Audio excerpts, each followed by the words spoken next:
talked to you the first time on the phone, you sounded really anxious and ready to get this process. I was excited when Blair brought it to me and I saw the product, particularly when he sent me the video. It was very impressive. And then, I immediately called my staff together and brought them in and sat down and showed them the video too to get input from those folks. And they were all from our city engineer, our police and fire chiefs, my city manager, public works director. They were all in there, and to a man, they were all very impressed with the product. And once I explained to them, where it was kind of born from and things, and everybody just kind of got it. So it was an impressive presentation, and we wish him well. We're thrilled to death to be able to help him out here in South Charleston. Yeah, and were you out there seeking this, or did they reach out to you to demo it? No, Blair reached out to me by email a few weeks ago. He sent me an email and he kind of introduced me to the product and to himself, and I kind of knew his family a little bit. They had a business here in town for a while, and just told me a little bit about it. From there, we set up a meeting for him to come in and see me and get more intimate about what was going on. And from that point on, we just we've been planning this demonstration tomorrow, so we're all excited about it. In the meantime, Nathan, I've reached out to some folks here in our city we thought might have an interest. Blair mentioned the school systems, and so I reached out to the principal of South Charleston High School, who introduced it to their safety person. They're going to hopefully be there Friday. I reached out to Dan Lawford, the CEO of Thomas Hospital, and also of St. Francis, and they're going to be here. Matter of fact, I sent all those folks the video, and Mr. Lawford from Thomas, he texted me back in about an hour or so and just said they were very impressed. This is something they talk about all the time.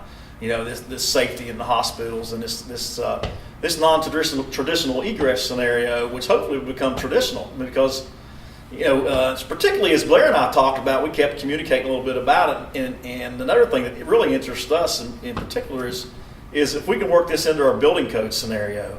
If you can give developers and contractors a different option, and maybe a less expensive option, to meet the demands from the building code side of the equation, that's a plus for our community. We try to be as business friendly as we can around here, and if we can introduce something like this that makes our building codes, and who knows, I don't think it's there yet, but I think we discussed that it could potentially get there.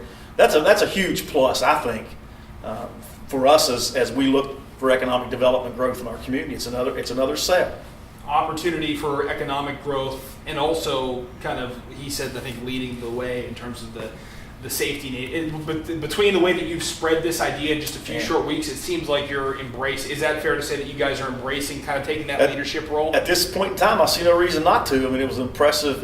To me, it's impressive, and I love the idea. And anytime we can add to safety, that's a win.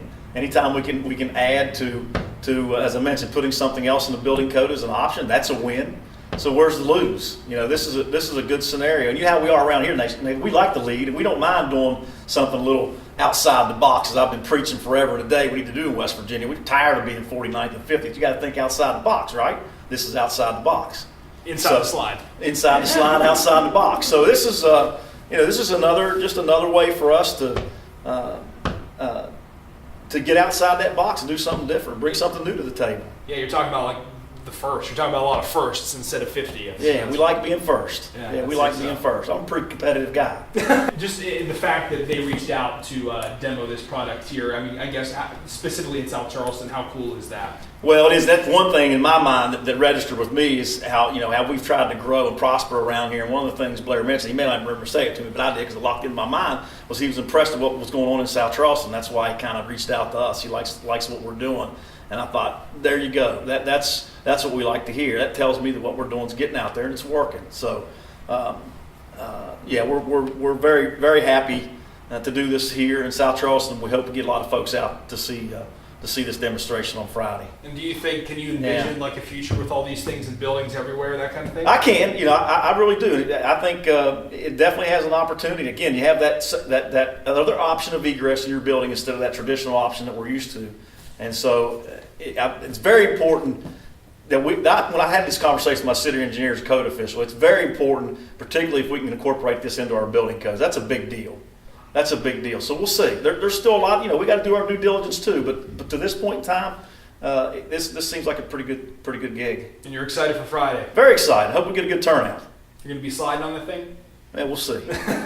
We'll see.